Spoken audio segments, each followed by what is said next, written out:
السلام علیکم ورحمۃ اللہ وبرکاتہ۔ الحمد لولیہ والصلاة والسلام علی ولیہما اما بعد فقد قال اللہ تعالی فی شان حبیبہ تعظیما لہ وتوقیرا۔ اعوذ باللہ من الشیطان الرجیم۔ ان اللہ وملائکتہ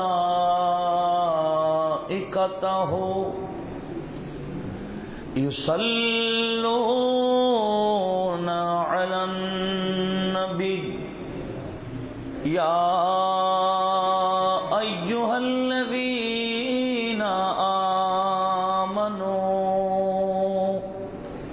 صلوا علیہ وسلموا تسلیما۔ صلی اللہ علی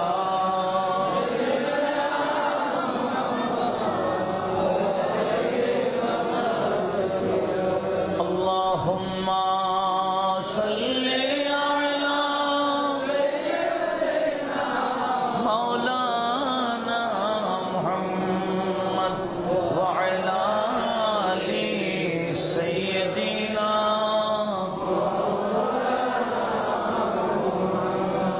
نطق جس کا زینت دین پیمبر وہ حسین تھا جو شرح مصطفیٰ تفسیر حیدر وہ حسین۔ اللہم جرے جرے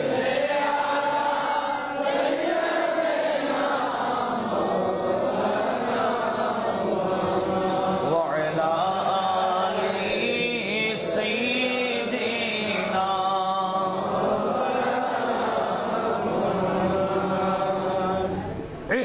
احتمال آنے کا ہے پھر یزیدیت کا دور، پھر جہاں والوں کو ہے تیری ضرورت اے حسین۔ اللہم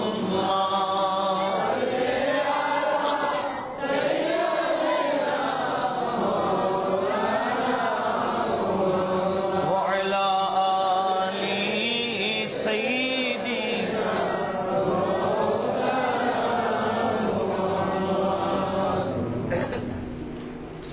شاہ است حسین،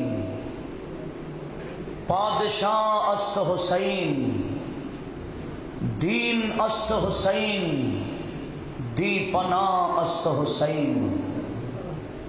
سرداد نداد دست در دست یزید، حقا کے بنائے لا الہ است حسین۔ উপস্থিত অধ্যক্ষ আয়োজিত ফটিকছড়ি থানার জাহানপুর মাহফিল উদযাপন কমিটির উদ্যোগে পবিত্র শহদায়ে কারবালা রিদওয়ানুল্লাহ তাআলা আলাইহিম আজমাইনের শরণার্থে আজকের এই নুরানি ইমানি মাহফিলের অতীব পরম শ্রদ্ধাভাজন সদরে মুকররম সভাপতি উস্তাজুল উলামা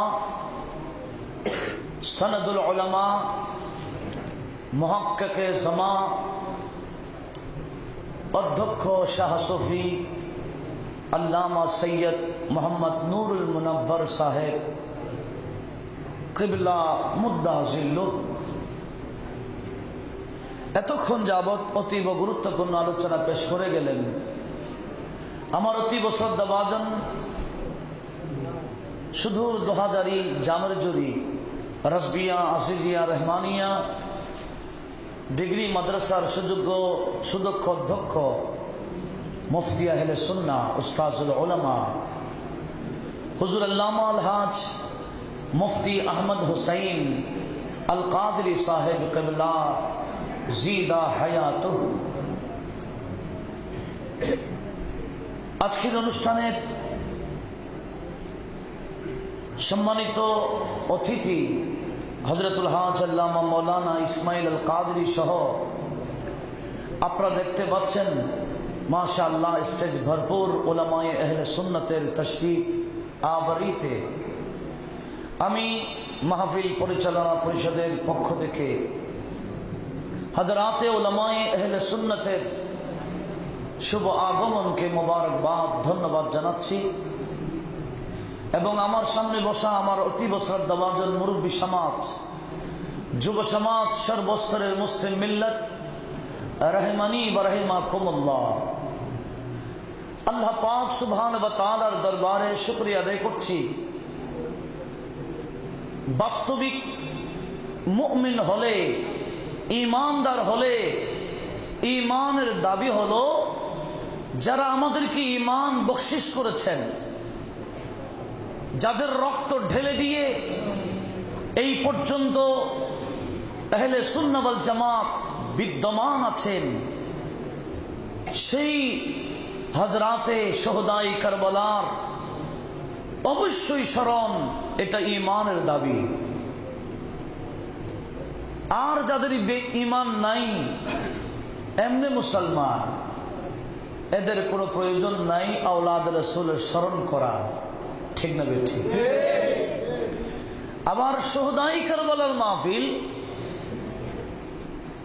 সমস্ত মুসলমান ঐক্যমত পোষণ করে করবে না। শুহাদায়ে কারবালার মাহফিল কারা করবে? ময়দানে কারবালায় যারা ৭২ বা ৮২ জন ছিল, ওনাদের প্রেমিক যারা কিয়ামত পর্যন্ত থাকবে, এরাই শুহাদায়ে কারবালার মাহফিল করবে। আর ২২,০০০-এর পক্ষে এখনো যারা আছে, এরা কি করবে? না, কখনো নয়। শুধু মাহফিল না, এখন চ্যানেল খুললে দেখা যায় এজিদি চ্যানেল অনেক হয়ে গেছে। কি চ্যানেল? এজিদ বা ধ্বংস। কি এজিদি আছে কিনা? ইমামে আলী মুকাম শহীদ হয়েছেন, শহীদরা মরা না জিন্দা? ইমাম হুসাইন আছেন, আর কিয়ামতের পূর্বক্ষণ পর্যন্ত হুসাইনি মুসলমানও থাকবেন। যেদিন হুসাইনি মুসলমান একজনও থাকবে না, সেদিন আল্লাহ কিয়ামত কায়েম করবেন। জোরে বলুন সুবহানাল্লাহ। এজিদি আছে কিনা? এখনো আছে না? আছে। তারা বিভিন্ন চ্যানেলে, বিভিন্ন বক্তব্যে, বিভিন্ন লিখনিতে এজিদের দালালি করছে, ইমাম হুসাইনের বিরুদ্ধে এখনো বলতেছে। একটু জোরে বলুন না নাউজুবিল্লাহ। এমন এক বান্দা আছে যাকে অনেক সুন্নিরাও তার লেকচার শোনার জন্য পাগল হয়ে বসে আছে। ডাক্তার সাহেব, ও কোনো আলেম না, একজন ডাক্তার, তাও দাঁতের ডাক্তার, ডেন্টাল। অনেক সুন্নিরাও তার লেকচার শোনার জন্য পাগল, কিন্তু জানে না সেই ডাক্তার ইয়াজিদের নাম উচ্চারণের আগে আমিরুল মুমিনিন বলে, আর ইয়াজিদ উচ্চারণ করার পরে রহমাতুল্লাহ আলাইহি বলে। আর একটু জোরে বলেন না নাউজুবিল্লাহ। কি ইয়াজিদকে কি রহমাতুল্লাহ আলাইহি বলা যাবে না লানাতুল্লাহ? জোর সে বলেন কি? এটা আহলে সুন্নাহ ওয়াল জামাতের বহু আকায়েদের মধ্যে একটা আকীদা। সেটা আমরা ফাজিল ক্লাসে পড়েছি, আবার অনেক বছর আমি গুনাহগার পড়াইছি ফাজিল ক্লাসে শরহে আকায়েদ নসফি। এখন তো বাংলা হয়ে গেছে, যার কারণে সিলেবাস পরিবর্তন হয়ে গেল। সেই আকায়েদ নসফি তো আল্লামা সাআদুদ্দিন তাফতাজানি রাহমাতুল্লাহ আলাইহি আহলে সুন্নাহ ওয়াল জামাতের আকীদা তুলে ধরেছেন। উনি প্রথমে ইয়াজিদকে কে কাফের বলল, কে মুনাফিক বলল, কে বলল লানত দেওয়া যাবে না, কাফের বলা যাবে না, সব তথ্য আগে বললেন। লাস্টে গিয়ে ফিনিশিং দেওয়ার সময় উনি বলেছেন কে কি বলল এটা দেখার দরকার নাই। আহলে সুন্নাহ ওয়াল জামাতের আকীদা হলো লানাতুল্লাহি আলা ইয়াজিদা ওয়া আলা আনসারিহি ওয়া আওয়ানিহি। ইয়াজিদ নয় শুধু, ইয়াজিদের যত নাম নেওয়া হবে, ইয়াজিদের যত অনুসারী হবে, ইয়াজিদের যত সাহায্যকারী হবে, সবার উপর আল্লাহর লানত। একটু জোরে বলুন না নাউজুবিল্লাহ। এখনো যারা ইয়াজিদি এদের উপর কি রহমত না লানত? ডাক্তার হলো, ইসলামী স্কলার দাবি করলো, তার উপর কি রহমত না লানত? ইয়াজিদের পক্ষে বললেই লানত।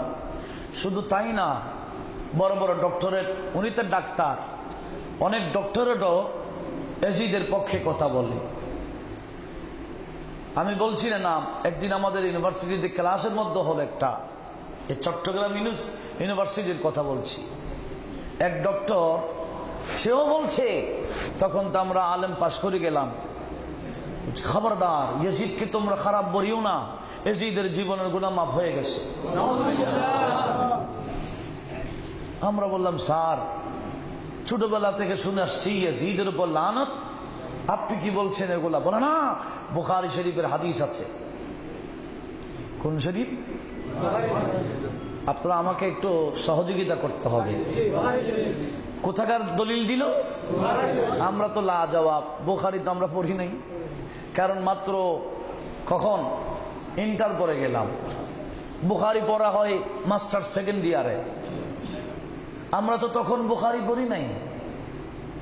আবার বুখারী পড়া ছাড়া এখন আবার স্টেজে আসি নাই। আলহামদুলিল্লাহ আমরা জামিয়াতে যারা পড়েছিলাম বুখারী ফার্স্ট ও লাস্ট আমরা ক্লাসে শেষ করেছি। বলুন আলহামদুলিল্লাহ।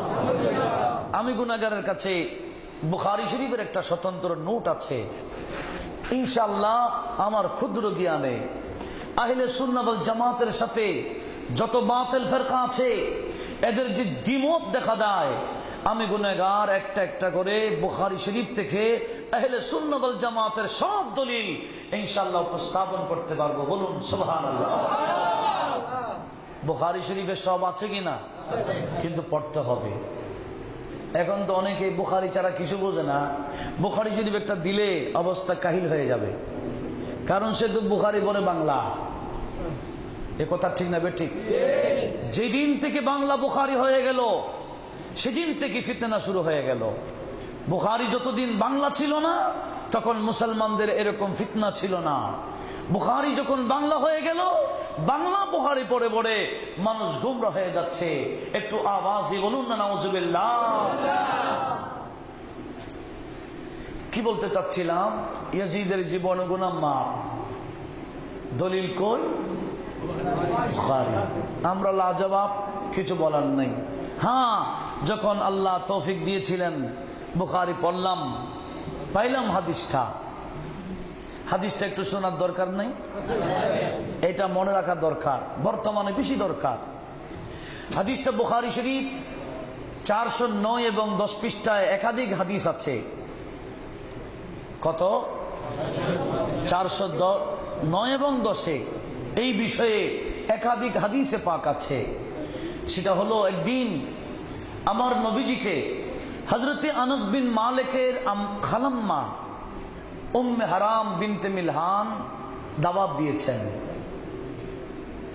কাকে? নবীজিকে। দুপুর বেলায় নবীজির একটা অভ্যাস ছিল, আদতে কারিমা ছিল, সেটা হলো নবীজি দুপুরে খেয়ে কিছুক্ষণ রেস্ট করতেন, যেটাকে কাইলুলা বলা হয়। নবীজি খেলেন। খাওয়ার পরে নবীজির জন্য বিছানা রেডি করা হলো। উম্মে হারাম বিনতে মিলহান ওনার ঘরে নবীজি আরাম করছিলেন।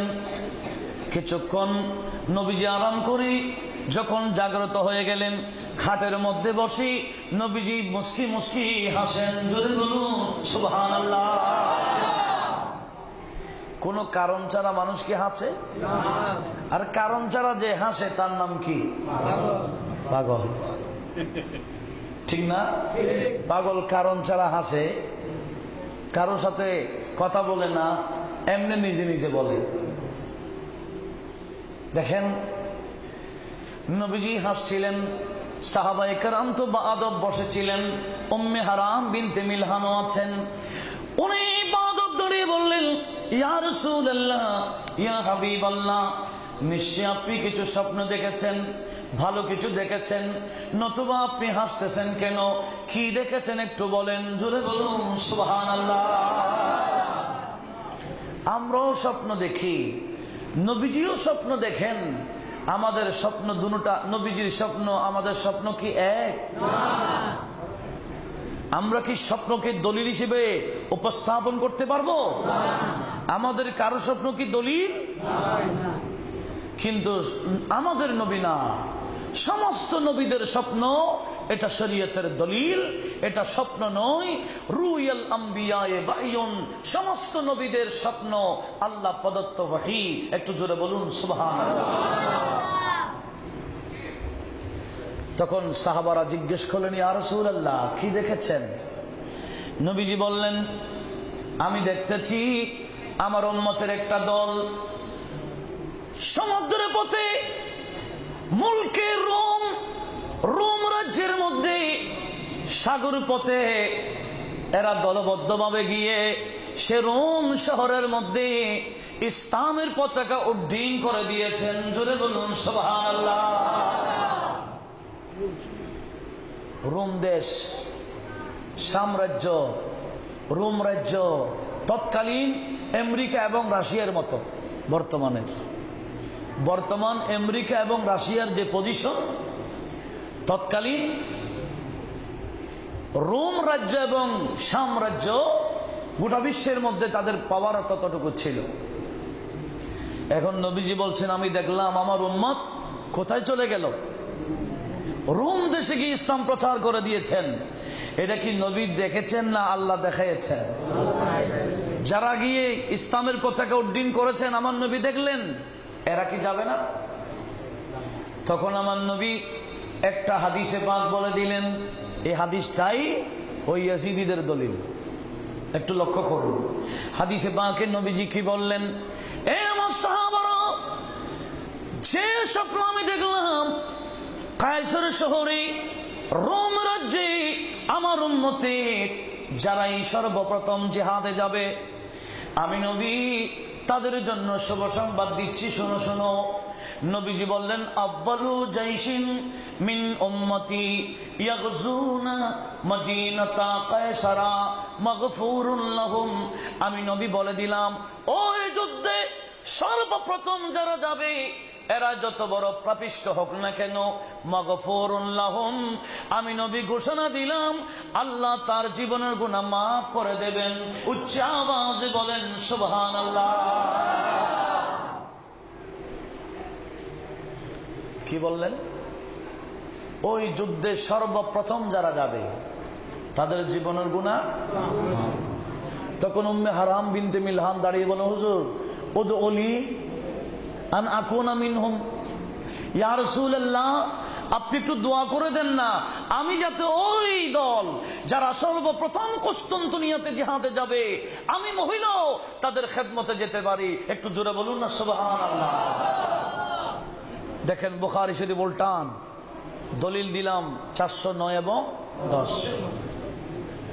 নবীজি বলেন, ঠিক আছে, আনতে মিনহুম, যাও, আমি নবী বলে দিলাম তুমি তাদের অংশ, তাদের মধ্যে তুমি থাকবা। ঠিকই ওই যুদ্ধে উনি গিয়েছিলেন আসার পথে উনি মারা গেলেন, শহীদ হলেন, ঘোড়ার পিঠ থেকে পড়ে শহীদ হয়ে গেলেন।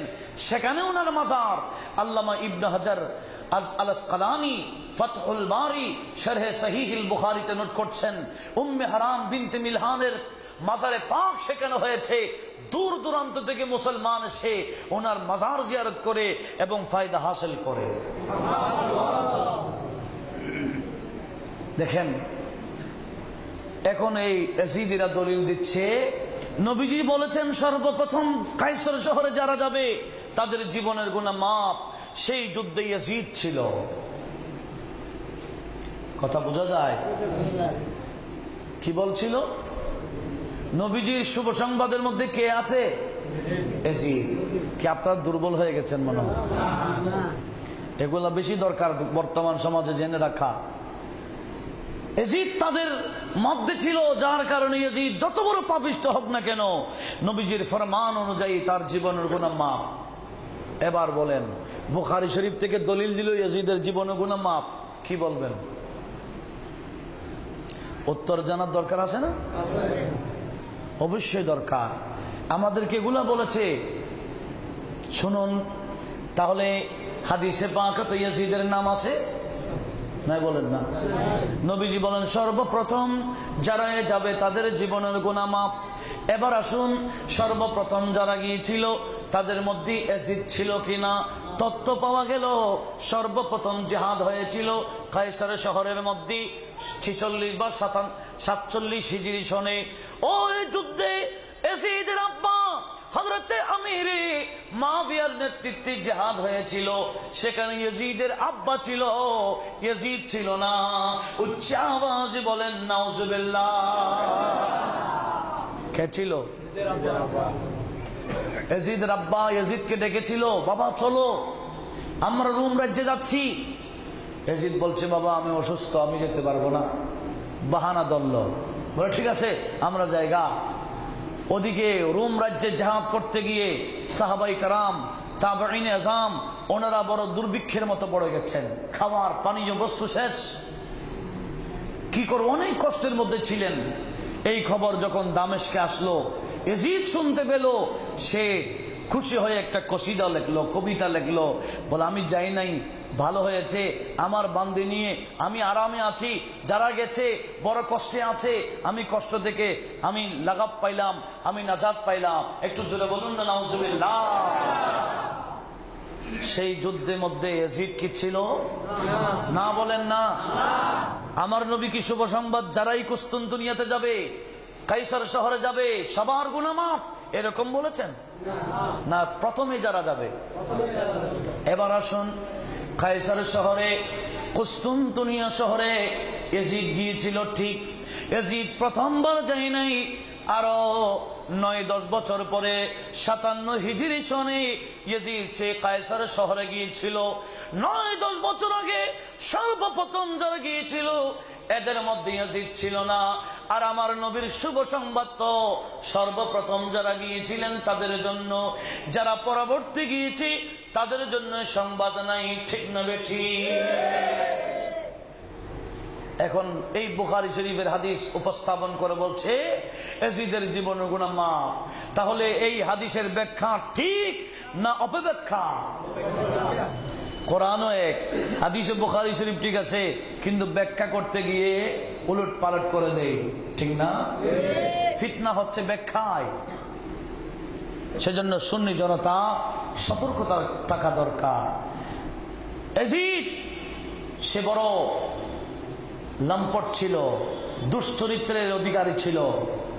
সেই ইয়াজিদকে কি ইমাম হুসাইন সাপোর্ট করবেন কখনো? অনেকে বলেন না, ইমাম হুসাইন গদির লোভে গিয়েছিল। বিশেষ করে তাবসরে মাহমুদি বরহাফতে মওদুদি এই কিতাবে রশিদ ইবনুর রশিদ ফি খিলাফতে আমিরুল মুমিনিন ইয়াজিদ, এই সমস্ত কিতাবের মধ্যে লেখা দিয়েছে ইমাম হুসাইন গদির লোভে গিয়ে যুদ্ধ করে মারা গেছে, সেজন্য শহীদ বলা যাবে না। এই সমস্ত কথার জবাব দিতে গিয়ে পাকিস্তানের শেখ, যার নাম আল্লামা শফিউ কারবি রহমতুল্লাহ আলাইহি, উনি একটা কিতাব লিখেছেন ইয়াজিদ ইমামে পাক ইয়াজিদ পলিদ। কিতাবের নাম ইমামে পাক ইয়াজিদ পলিদ। ইমাম হলেন পবিত্র, ইয়াজিদ হলো নাপাক। এই বিষয়ে কিতাব লেখে ওরা যা যা বলেছে এগুলার সম্পূর্ণ কোরআন এবং হাদিসের উত্তর দিয়ে দিলেন। একটু জোরে বলুন না সুবহানাল্লাহ। দেখেন কি বলতে চাচ্ছিলাম, সেই ইয়াজিদ আসলে কোনো গদির মালিক ছিল না। ইয়াজিদ কোনো ক্ষমতার বাস্তব মালিক ছিল না। মালিক ছিল ইমাম হুসাইন। কে? ইমাম হুসাইনের গদিতে ইয়াজিদ জবরদখল করেছিল। আর আমার নবী বলেছিলেন হালাকু উম্মতি আলা ইয়াদে উগাইলামা সুহাফা। নবীজি বলেন আমার উম্মতের মধ্যে কিছু অল্প বয়সের রাষ্ট্রপ্রধান হবে, জবরদখল করবে, এদের হাতে আমার এই উম্মত ধ্বংস হয়ে যাবে। একটু জোরে বলুন না নাউজুবিল্লাহ। কি বলতে চাচ্ছিলাম, এখন বলা হচ্ছে না ইয়াজিদের কোনো দোষ ছিল না, ইমাম হুসাইন গদির লোভে গিয়েছে। একটু জোরে বলুন না নাউজুবিল্লাহ। একটু সঠিক সূত্রে এগুলা জানার দরকার আছে না? শুনুন, আমার এখানেও এই কিতাব আছে আল্লামা জালালউদ্দিন সুয়ুতী রহমতুল্লাহ আলাইহি, যাকে সবাই মানে সরকারি বেসরকারি প্রতিটা মাদ্রাসার আলেমরা আল্লামা জালালউদ্দিন সুয়ুতী রহমতুল্লাহ আলাইহিকে অবশ্যই মানতে হয়।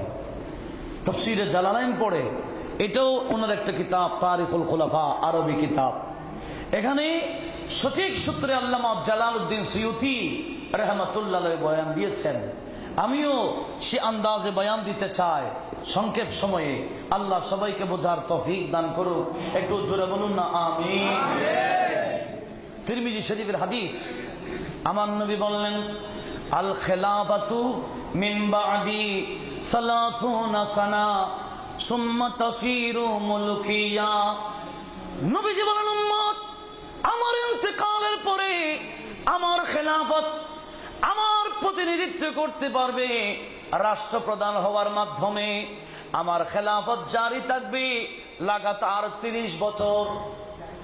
কয় বছর? 30 বছর। সুম্মা তাসিরু মুলকিয়া, 30 বছর পার হয়ে গেলে সেখানে আর আমার খলিফা বলা যাবে না, আমার খেলাফত থাকবে না।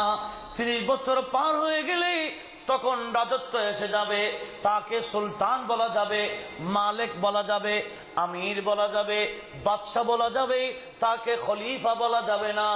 উচ্চ আওয়াজে বলেন সুবহানাল্লাহ। নবীজির খলিফা দাবি করলে কয় বছরে করতে হবে? একটু জোরে বলেন না, কয় বছরে? কেন? নবীজি বলেন আল খেলাফাতু মিন বাদি 30 সানা, আমার ইন্তেকালের পরে আমার খেলাফত বাকি থাকবে 30 বছর। 30 বছরের পরে আর খলিফাতুর রাসূল হতে পারে কখনো না। লক্ষ্য করুন কি বললাম, এই যে 30 বছর, এই 30 বছরের মধ্যে 1 নম্বর খলিফাকে আপনারা কথা বলেন না, না বিরক্ত বোধ করছেন? সিদ্দিকে আকবর, দ্বিতীয় খলিফা ফারুকে আজম, তৃতীয় খলিফা,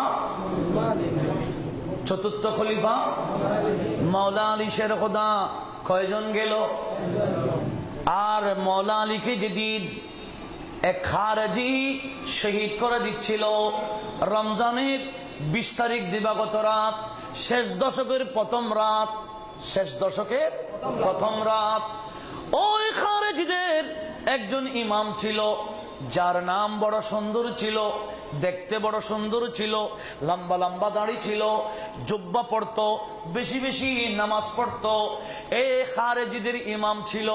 এই খারেজি হযরতে মাওলা আলী শের খুদার মাথার মধ্যে এমন ভাবে তলোয়ার দিয়ে আঘাত করেছিল যে আঘাতের মাধ্যমে শের খুদার শাহাদাত হয়ে যায়। উচ্চ আওয়াজে বলেন সুবহানাল্লাহ। এবার বলেন, হযরতে আলীকে মেরেছিলেন কোন ইহুদি না নামাজি? একটু জোরে বলেন, কি নামাজি?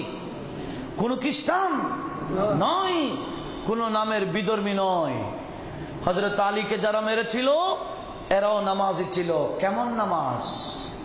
খারিজিদের নামাজ কত সুন্দর আমার নবীজি হাদিসে পাকে বয়ান দিয়েছেন। বুখারী শরীফও আসছে হাদিস, তাকরারে হাদিস হয়েছে। সেটা কি?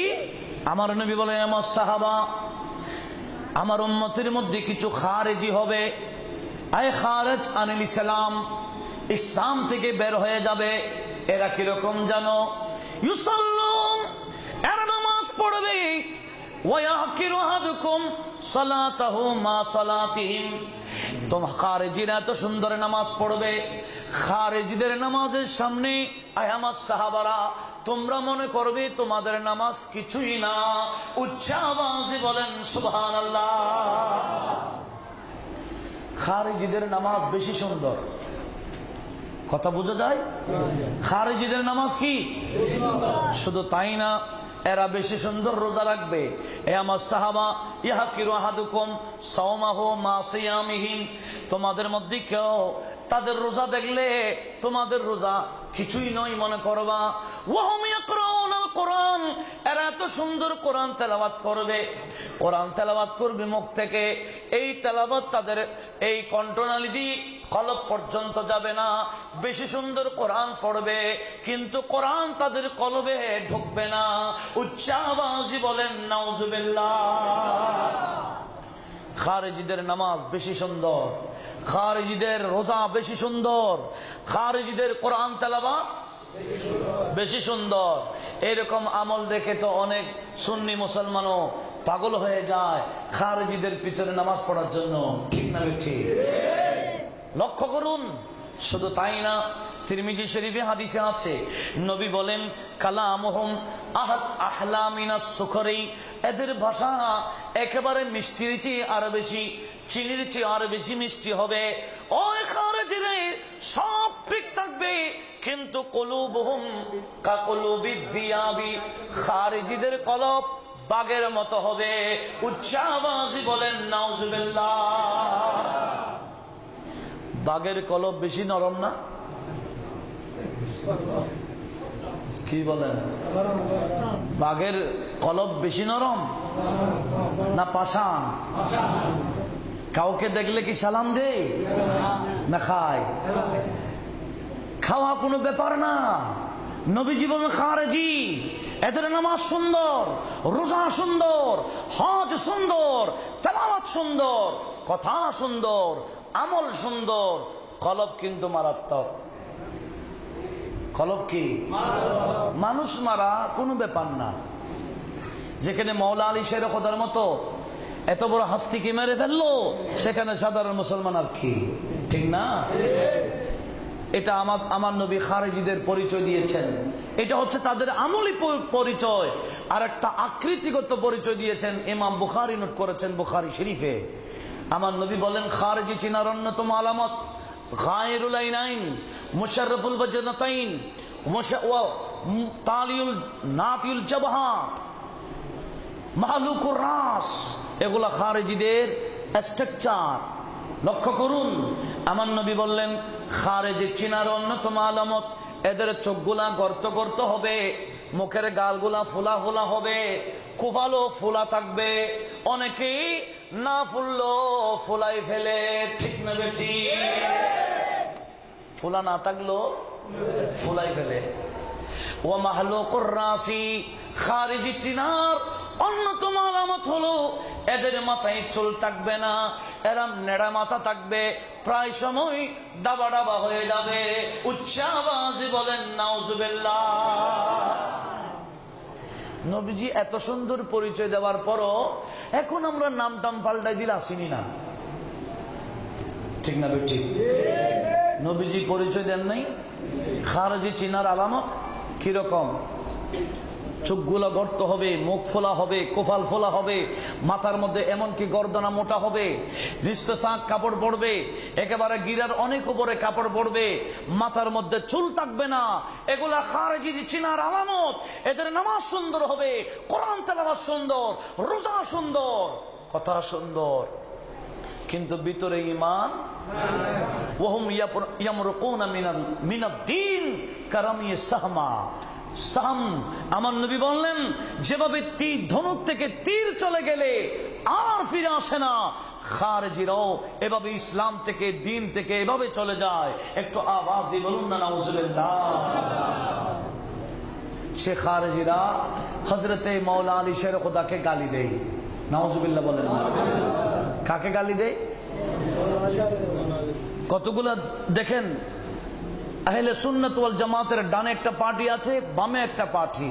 ডানে পার্টির নাম ধরেন খারেজি, এটার নাম রাফেজি, মধ্যখানে হচ্ছে আহলে সুন্নাহ ওয়াল জামাত। খারেজি মানি হযরত আলীকে গালি দেয়, রাফেজি মানি শিয়া, এরা হযরত আলীকে মহব্বত করে, সাহাবী রাসূলকে গালি দেয়। একটু জোরে বলবেন না নাউজুবিল্লাহ। উভয় দল কি হক না না হক? এরা হযরত আলীকে গালি দেয়, এরা সাহাবীকে গালি দেয়, দুটোটা জাহান্নামী দল। একটু জোরে বলুন না নাউজুবিল্লাহ। আর আহলে সুন্নাহ ওয়াল জামাত হযরত আলীকেও মহব্বত করেন, সাহাবীকেও মহব্বত করেন। ঠিক না বেটি? গভীর মনোযোগ। কি বলতে চাচ্ছিলাম লক্ষ্য করুন। ওই খারেজি বড় মারাত্মক। আমরা তো অনেকে আছে খারেজি, এরা কিছু বললে আমরা নীরবতা পালন করি। নয় নয়, প্রতিবাদ জানাইতে হবে। প্রতিবাদ না জানাইলে অবস্থা খবর আছে। সেটা কি জানেন? আল্লামা নুরউদ্দিন আব্দুর রহমান জামি রহমাতুল্লাহ আলাইহি ওনার কিতাব শাওয়াহিদুন নবুয়তের মধ্যে উল্লেখ করেছেন, যার কিতাব সরকারি বেসরকারি প্রতিটা মাদ্রাসায় পড়ানো হয়, শরহে জামি এবং শরহে মিআতামিল মনজুম। সেই কিতাবগুলো সরকারি মাদ্রাসায় পড়ানো হয়, বেসরকারি মাদ্রাসায় পড়ানো হয়। আল্লামা নুরউদ্দিন আব্দুর রহমান জামির কিতাব। সেই নুরউদ্দিন জামি শরহে আপনার শাওয়াহিদুন নবুয়তের মধ্যে নোট করেছেন, এক এলাকায় একজন খারেজি ছিল, সে ঘন ঘন হযরত আলীকে গালি দিত। একটু জোরে বলবেন না নাউজুবিল্লাহ। আরেকজন সুন্নি ছিল, সুফি সাহেব ছিল।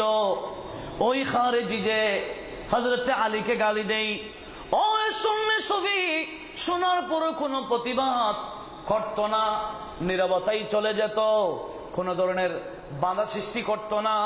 একদিন সুফি স্বপ্ন দেখতেছে কিয়ামত কায়েম হয়ে গেল, সবাই নফসি নফসি করছে, 1 মাইল দূর থেকে সূর্য তাপ দিচ্ছে, এমন ভাবে তাপ গোটা মানুষের শরীর থেকে ঘাম বের হতে হতে ঘামের সমুদ্র হয়ে গেল। সবাই নফসি নফসি করে একদিকে দৌড়ে। সুফি সাহেব দেখতেছেন সবাই যখন একদিকে দৌড়ে, আমিও দৌড়লাম। দৌড়তে দৌড়তে গিয়ে দেখলাম 2 জন বান্দা হৌজে কাউসারের পানি দান করতেছেন, আর সবাই কাতার বন্দী হয়ে হৌজে কাউসারের পানি নেওয়ার জন্য অপেক্ষায় আছেন। উচ্চ আওয়াজে বলেন সুবহানাল্লাহ। কিয়ামতের ময়দানে হৌজে কাউসারের বন্টন চলবে কিনা?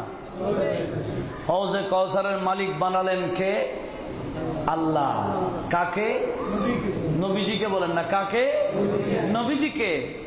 আমার আল্লাহ নিজেই বলছেন, ইন্না আতাইনাকাল কাউসার, ইন্না আতাইনাকাল কাউসার, সারি कसरत पाते हैं, सारी कसरत पाते हैं, सलातुनिया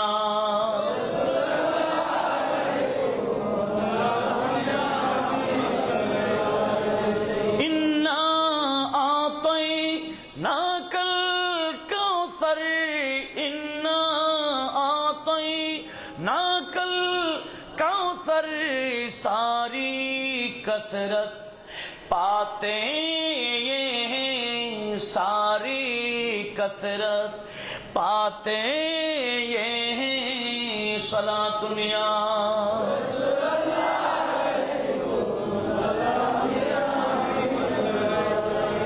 हौजे कौसरेर मालिक কে? জোরে বলেন না, নবীজি বলেন না কে? আতাইনা বলেছেন, আতাইনা না। আতাইনা মানে মালিক বানাই দিয়েছি। সুবহানাল্লাহ বলেন না। সেজন্য আমার নবীজি মওতের বিছানায় যেই সমস্ত উম্মত নবীজির সুন্নাতের উপর থাকে, মওতের বিছানায় আমার নবী তার জন্য হৌজে কাউসার নিয়ে আসবে। আল্লাহ সেই নবীর হাতে মওতের বিছানায় আমাদেরকে হৌজে কাউসার পান করার তৌফিক দান করুন। সাকারাতের বিছানা যে কি যে যন্ত্রণা, সাত সাগরের পানি দিল তৃষ্ণা মিটবে না। কাউসারের পানি দিবেন শাহে মদিনা, কাউসারের মালিক যিনি, কাউসারের মালিক যিনি, তাহাকে চিনো। ভালো যত বাসতে হয় নবীকে বাসুন, ভালো যত বাসতে হয় নবীকে বাসুন। নবী তরানে वाला, नबी बचाने वाला, नबी तराने वाला, नबी बचाने वाला, नबी तराने वाला, नबी बचाने वाला, नबी तराने वाला, नबी बचाने वाला। प्राणेर চেয়ে প্রিয় তাই, প্রাণের চেয়ে প্রিয় তাই নবীকে জানো। ভালো যত বাসতে হয় নবীকে বাসুন, ভালো যত বাসতে হয় নবীকে বাসুন। কি বললাম?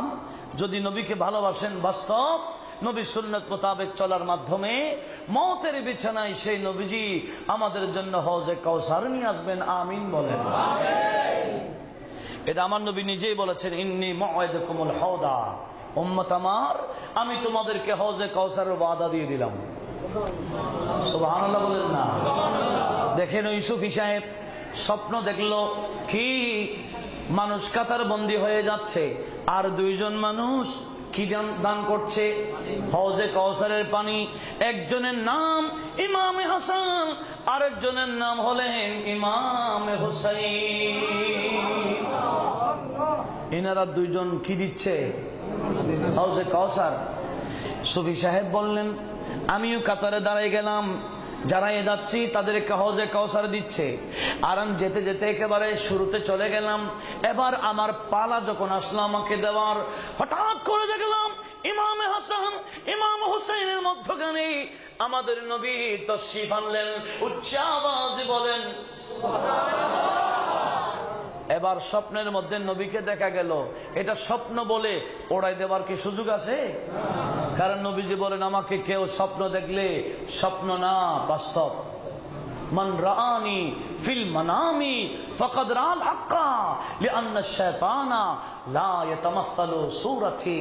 শয়তান আমার আকৃতি ধরতে পারে না, এই ক্ষমতা শয়তানের নাই। সুবহানাল্লাহ বলেন না? দেখেন কি বলতে চাচ্ছিলাম, নবীজি এসে দাঁড়াই গেলেন আর বলেন, হাসান এ হুসাইন, এই সুফি সাহেবকে হৌজে কাউসার দিও না।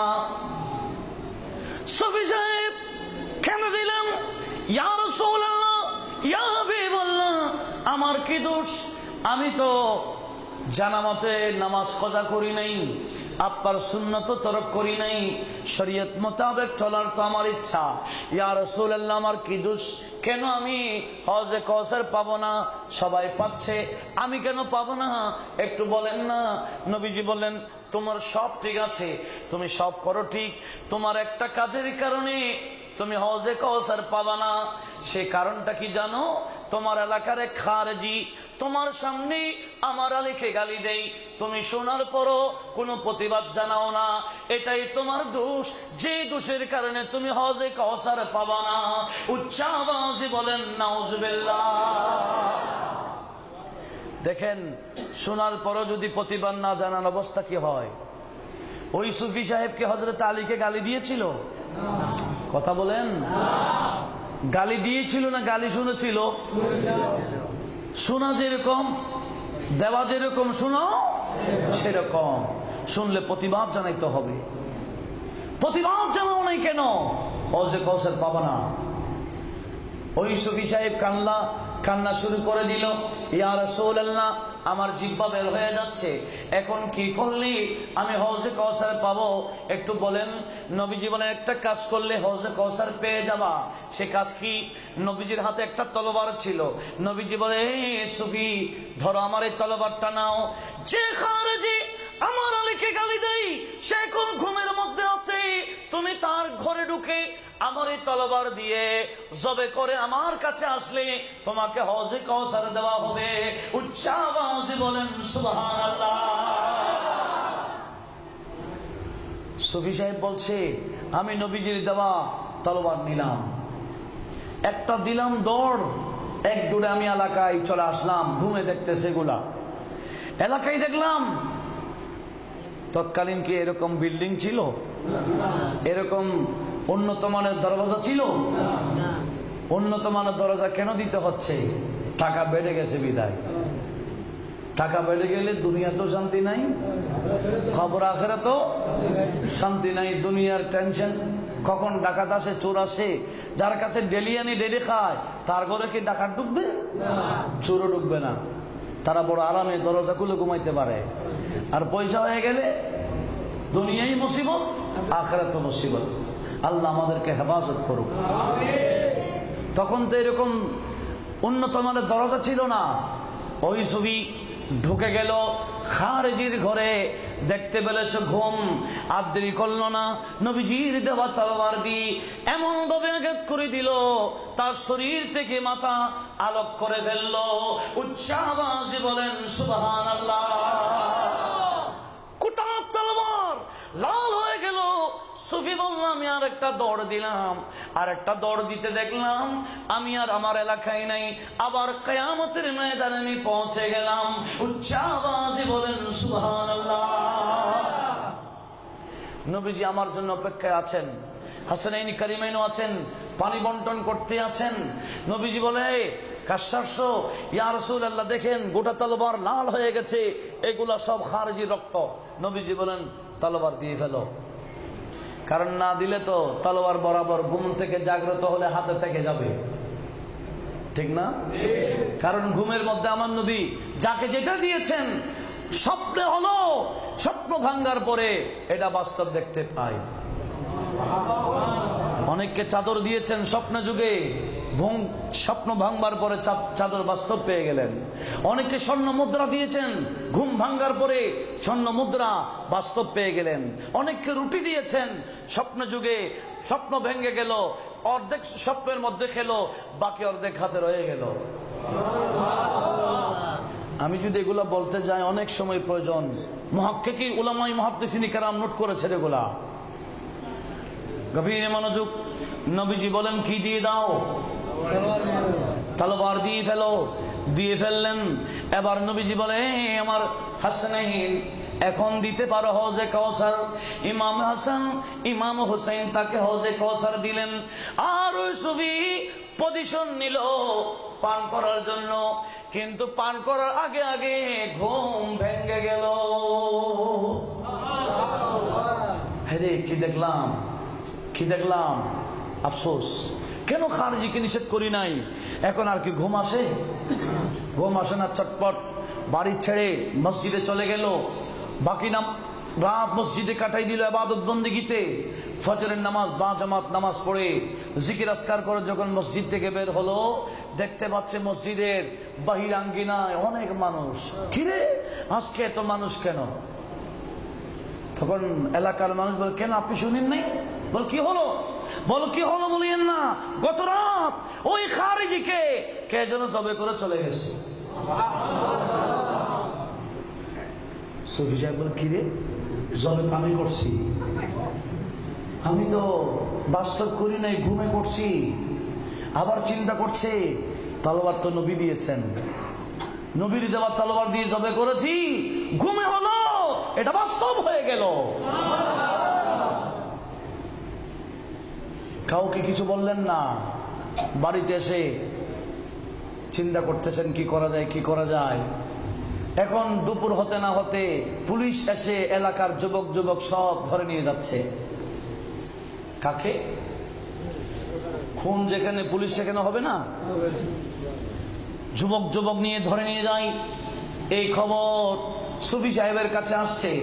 সুফি সাহেব আবার টেনশনে পড়ে গেল, হ্যারে হ্যারে আমার সামনে হযরত আলীকে গালি দিত, আমি কেন নিষেধ করি না, এক মুসিবতে বললাম, এখন সবে করছি আমি, ধরে নিয়ে যায় অন্যজনকে, আবার কোন মুসিবতে পড়ি, আমাকে অবশ্যই থানায় যেতে হবে। উচ্চ আওয়াজে বলেন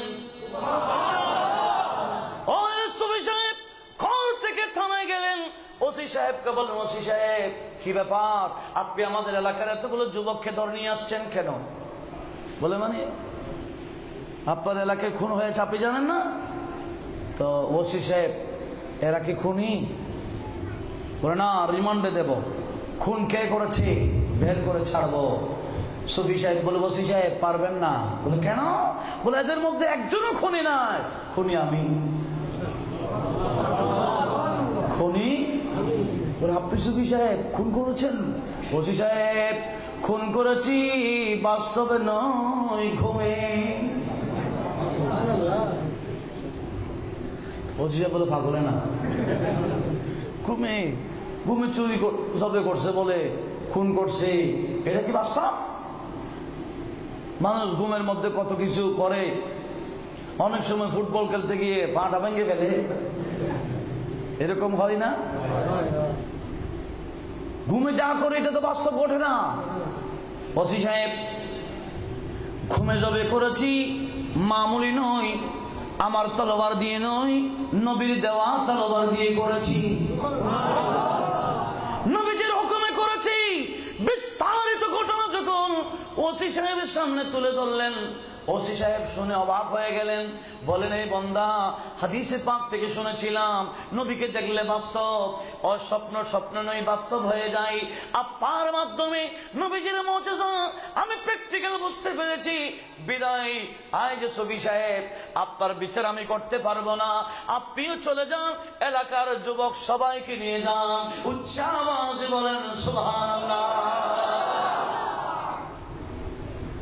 দেখেন খারজি এজিদি, এজিদি মানে খারজিরি, ঠিক না? খারজিরা পরবর্তী ইয়াজিদি নামে পরিচিত হয়ে গেল।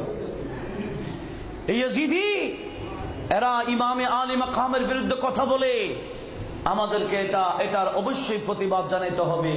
আমরা এরকম মাহফিল করে প্রতিবাদ জানাই, ঠিক না বেঠি?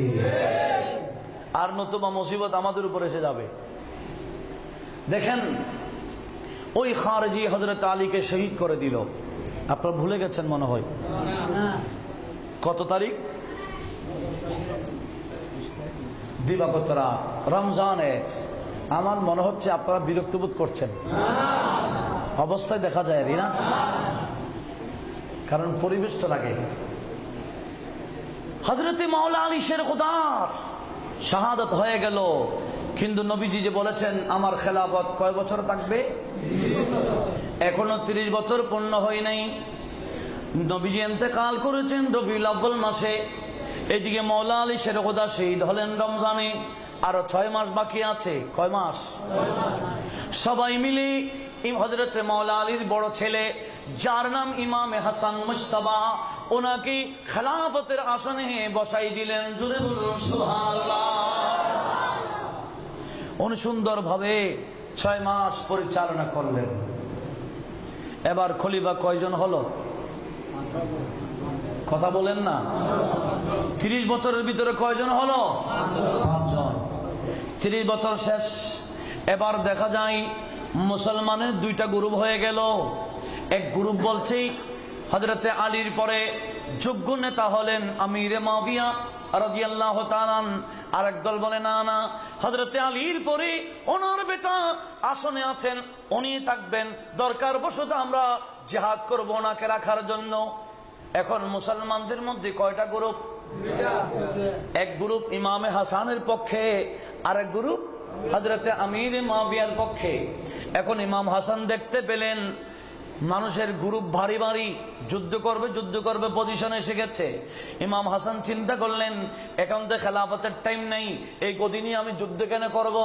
আমার আব্বা হযরত আলী আমির মুয়াবিয়ার বিরুদ্ধে যুদ্ধ করেছিলেন খেলাফত রক্ষার জন্য, এখন তো খেলাফত নাই, যুদ্ধও করব না।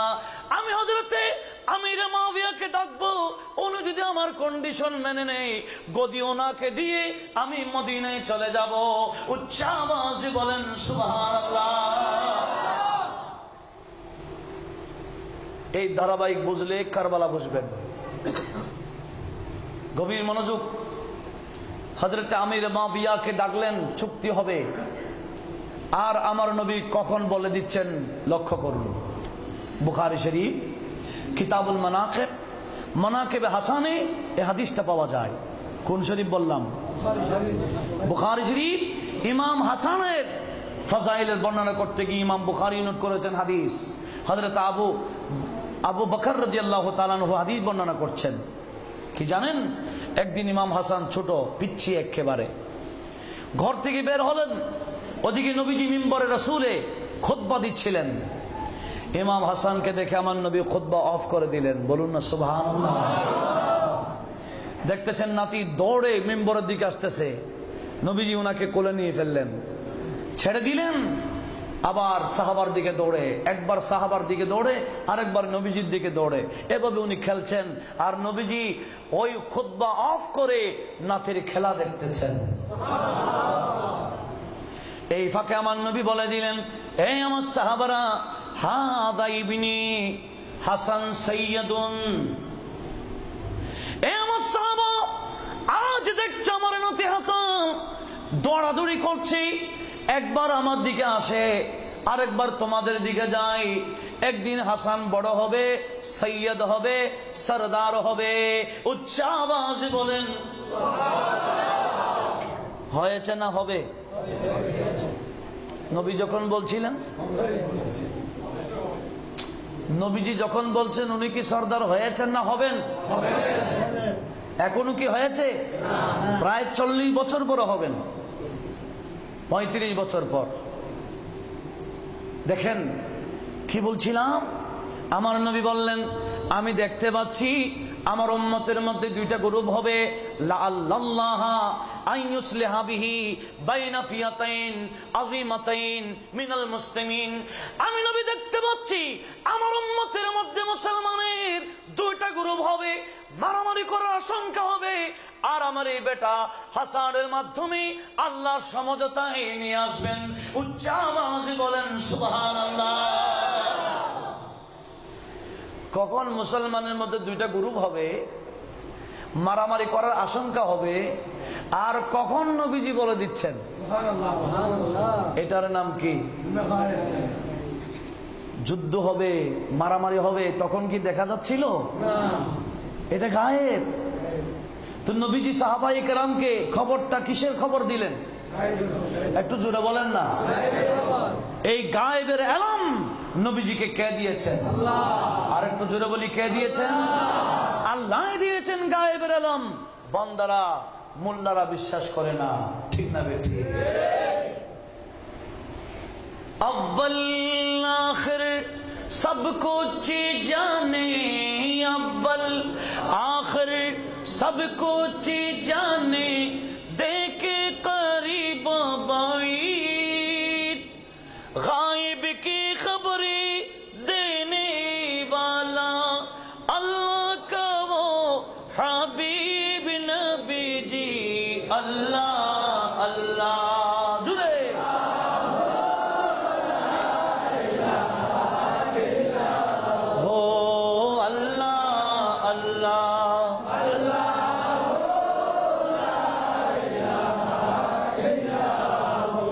यासीन ताहा कमली वाला, यासीन ताहा कमली वाला, कुरान की तफसीर, हाजिर नजर शाहिद कासिम, आया सिराजुम मुनीर नबी जी। अल्लाह अल्लाह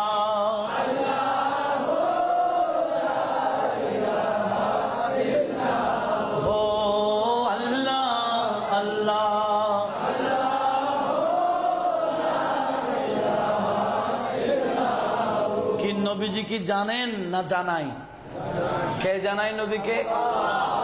আমাদের ইমাম সুন্নিয়তের আলা হযরত আজিম আল বরকত ইমাম ও ইশক মোহাব্বত শাহবাজ খিতাবত আহমদ রাজা খান ফাজলে বররবি রাদিয়াল্লাহু তাআলা বলছেন, ইয়া রাসূলুল্লাহ, আপনি এমনি জানেন না, আমার আল্লাহ জানাই দে। নবীজিকে কে জানায়? खुदा ने किया तुझको आगाह सबसे, सुभान अल्लाह। खुदा ने किया तुझको आगाह सबसे, दो आलम में जो कुछ खफिया जली है। শুধু এই দুনিয়া না, আখিরাতের বিষয় নবীর কাছে গোপন নাই, সব ওপেন করে দিয়েছেন কে? আল্লাহ নিজেই। আল্লাহর চেয়ে অদৃশ্য আর কি আছে? আল্লাহ তো শ্রেষ্ঠ গায়েব। আল্লাহকে কি কেউ দেখে? আল্লাহ বলেন, মাহবুব আমি হলাম শ্রেষ্ঠ গায়েব, আমার চেয়ে গায়েব আর কিছু নাই, আমি পর্যন্ত আপনার সামনে গায়েব নাই, হাজির হয়ে গেলাম। আলা হযরত বলেন, যেখানে নবীর সামনে আল্লাহ চলে আসছে সেখানে নবীর কাছে আর কি গায়েব আছে? আর কোই গায়েব কা তুমসে নিহা ভলা, আর কোই গায়েব কা तुमसे निहा भला, जब न खुदा ही छुपा, जब न खुदा ही छुपा, तुम पे करोड़ों दुरूद, जब न खुदा ही छुपा, तुम पे करोड़ों दुरूद। सना दुनिया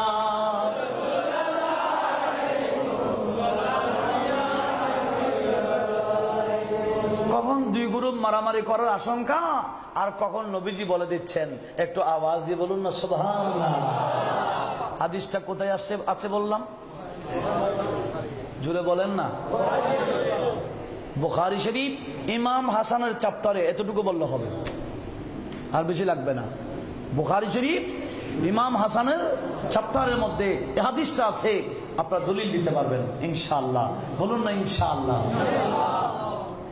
দেখেন, হযরত ইমামে হাসান আমিরে মুআবিয়াকে ডাকলেন, ডেকে বললেন, ওগো আমিরে মুআবিয়া, আপনি তো দেখতে পাচ্ছেন আপনার পক্ষ মানুষ আছে, আমি হাসানের পক্ষ মানুষ কম নাই। বলুন না সুবহানাল্লাহ। আপনার পক্ষে যারা, এরা চাই গদিতে আপনি বসুন, আমার পক্ষে যারা আছে এরা চাই আমি বসি। বিদায় গদি তো একটা, আমরা দুইজন, এখন তো খেলাফতের টাইম নাই, বিদায় আমি চাই গদি আপনাকে দিয়ে আমি মদিনা শরীফ চলে যাব, কিন্তু আমার কিছু শর্ত আছে, আপনাকে আমার শর্তগুলো মেনে নিতে হবে।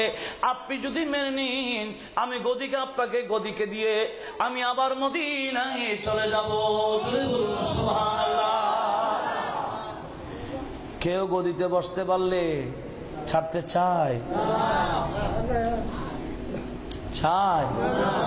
ইমাম হাসান বলে নেন, ইনারা কি ইনাদের কাছে কি গদির লোভ আছে? না। লক্ষ্য করেন, বলে কি কন্ডিশন? বলে এক নম্বর কন্ডিশন আমার, এখন গদিতে আমি আর আপনাকে দিয়ে আমি মদিনায় যাব, যতদিন আপনি আমির মুআবিয়া জীবিত থাকবেন, গদিতে আপনি থাকবেন, এই ব্যাপারে আমার কোনো আপত্তি নাই। আপনি মারা গেলে ওই গদিতে কে বসবে? আমার এক নম্বর কন্ডিশন হলো সেটা নিয়ে জুড়ে বলুন সুবহানাল্লাহ।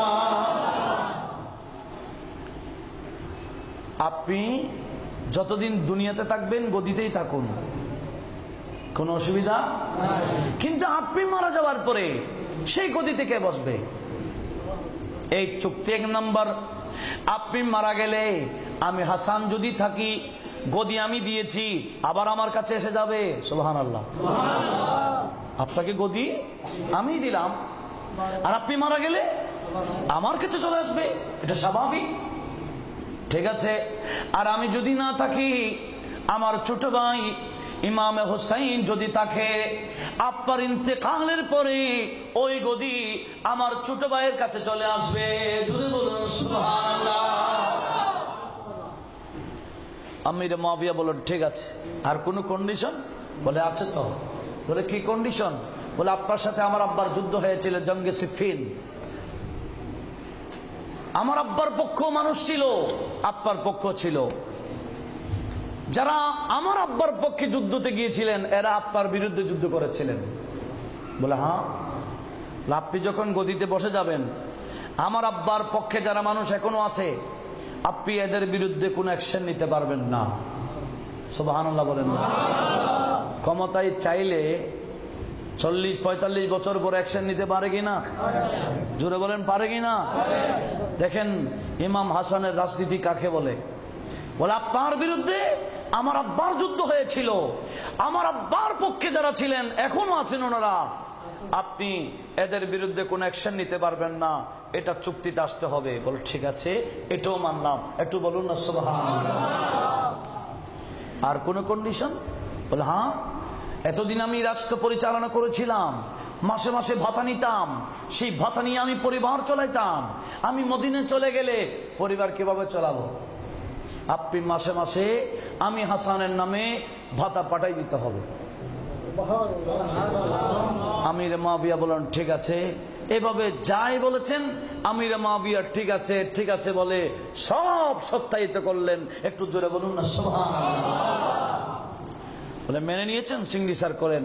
গদি দিয়ে ইমাম হাসান কোথায় চলে গেলেন? এদিকে চুক্তি হলো ইমাম হাসানের সাথে আমির মুয়াবিয়ার সাথে। ইয়াজিদ তখন একেবারে ছোট, কোন খবর, ছোট বাচ্চা। আমির মুয়াবিয়া চুক্তির পরে 20 বছর রাজত্ব করেছেন। ইয়াজিদ আস্তে আস্তে বড় হচ্ছে। ইয়াজিদের সেই বংশের, উমাইয়া বংশের কিছু মুরব্বী তাকে কুমন্ত্রণা দিল। বলল ইয়াজিদ তুমি বড় হচ্ছ ঠিক, গদি তো পাবে না। বলে কেন? গদিতে আমার আব্বা মারা গেলে আমি? বলে না, গদির সাথে ব্যাপারে চুক্তি হয়ে গেছে। বলে কি চুক্তি? ইয়াজিদ তুমি ছোট ছিলা, তোমার আব্বার সাথে ইমাম হাসানের চুক্তি হয়ে গেছে। তোমার আব্বা মারা গেলে গদি তুমি পাবা না, হাসান পাবে। হাসান যদি না থাকে ইমাম হুসাইন পাবে। এরা দুইজন থাকা অবস্থায় তুমি পাবে না। উচ্চ আওয়াজে বলেন নাউজুবিল্লাহ। এভাবে কুমন্ত্রণা দিল।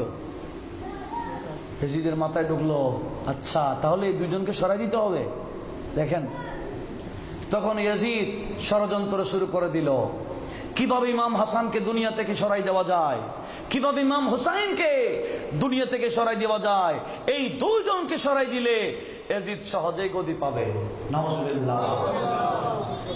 ঠিক এই ইয়াজিদ ষড়যন্ত্র শুরু করে দিল। আর ইমামে হাসান রাদিয়াল্লাহু তাআলা ওনার স্ত্রীর সাথে অনেক দূর থেকে কানেকশন লাগাই দিল। আল্লাহ ভালো জানে। এখানে জালালউদ্দিন সুয়ুতিও ওই ইয়াজিদের আপনার ইমাম হাসানের স্ত্রীর নামে বলে দিয়েছেন। হযরত ইমাম হাসানের স্ত্রী জাদা বিনতে আসআস, দেখেন নামও বলে দিলেন আল্লামা জালালউদ্দিন সুয়ুতি। গভীর মনোযোগ। জাদার সাথে ইয়াজিদের চিঠি আদান প্রদান হলো। বলল এই জাদা, আমার আব্বা তো আমিরুল মুমিনিন হযরত আমির মুয়াবিয়া। এ জাদা, আমার আব্বা মারা গেলে গদিতে আমি বসবো। তুমি যে কোনো উপায়ে ইমাম হাসানকে দুনিয়া থেকে সরাই দাও, আমি তোমাকে বিয়ে করব, তুমি রানী হবে আর আমি ইয়াজিদ রাজা হব। উচ্চ আওয়াজে বলেন নাউজুবিল্লাহ। দিল কানেকশন। এই জাদা বিতর্কত তার কাজ শুরু করে দিল। এইরকম পানির মধ্যে বিষ মিশ্রিত করে ইমাম হাসান যেখানে আরাম করেন রাতের বেলায় পাশে রেখে দিলেন। পানির ভিতরে বিষ দিলে কি দেখা যাবে? দেখা যায় না। ইমাম হাসান তাহাজ্জুদের নামাজের জন্য উঠলেন, তৃষ্ণাও লাগলেন, আর দেরি করলেন না। পানি পেয়েছেন, পান করে ফেলেছেন। কি পানি না বিষ? যখন এই পানিগুলা পান করলেন, ইমামে হাসানের ভিতরের অবস্থা কাহিল। উনি আর দেরি করলেন না, তাড়াহুড়া করে উজু করে আর দেরি করলেন না, চিকিৎসার জন্য নানা জানের মাজারে ঢুকে গেলেন। উচ্চ আওয়াজে বলেন সুবহানাল্লাহ। আমার নবী কি চিকিৎসা করতে পারেন? পারে না? নবী শুধু ডাক্তার না, নবীজির নাম হলো তবিবুল আতিব্বা। আমার নবী হলেন ডাক্তারদের ডাক্তার। নবীর নাম কি? ডাক্তারদের ডাক্তার। কেন? দুনিয়ার সকল ডাক্তার মিলে যেই চিকিৎসা করতে পারে না, আমার নবী সেটা মুহূর্তে করতে পারে না। উদাহরণস্বরূপ বলছি, খোদাই না করো কারো হাত যদি শরীর থেকে একেবারে বিচ্ছিন্ন হয়ে যায়, কোন ডাক্তার লাগাইতে পারে? বলেন। আমেরিকার ডাক্তার, ইন্ডিয়ান ডাক্তার, পৃথিবীর যে কোনো ডাক্তার পারবে না। কিন্তু এরকম শরীর থেকে একেবারে বিচ্ছিন্ন হয়ে যাওয়া হাত, একটা দুইটা না, অনেক হাত আমার নবী লাগাই দিয়েছেন। এই চিকিৎসা দুনিয়ার কেউ করতে পারবে? বেশি দামি ওষুধ ব্যবহার করেছে? না না, নবীর সাথে নিজের ওষুধ আছে। ওই ওষুধের নাম হলো লুআবে মুস্তাফা, থুতু মোবারক। আর বেশি লাগলে আমার নবী মলম বানাইতে হলে মদিনা শরীফের কিছু মাটি নিতেন। সুবহানাল্লাহ বলবেন না? মদিনা শরীফের কিছু মাটি নিতেন আর থুতু দিতেন, মলম বানাতেন। আল্লাহকে বলতেন, আয় আল্লাহ, বিবাহ আমি মলম বানাচ্ছি। কিভাবে?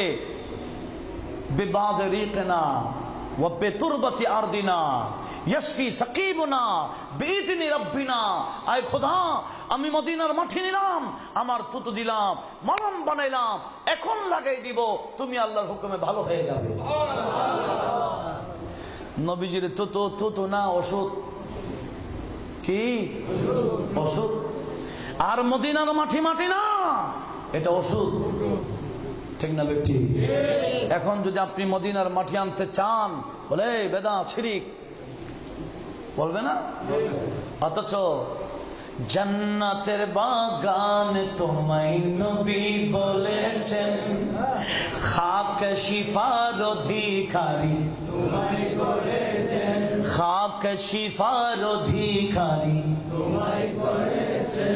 জান্নাতের বাগান তোমায় নবী বলেছেন, খাক শিফার অধিকারী তোমায় করেছেন।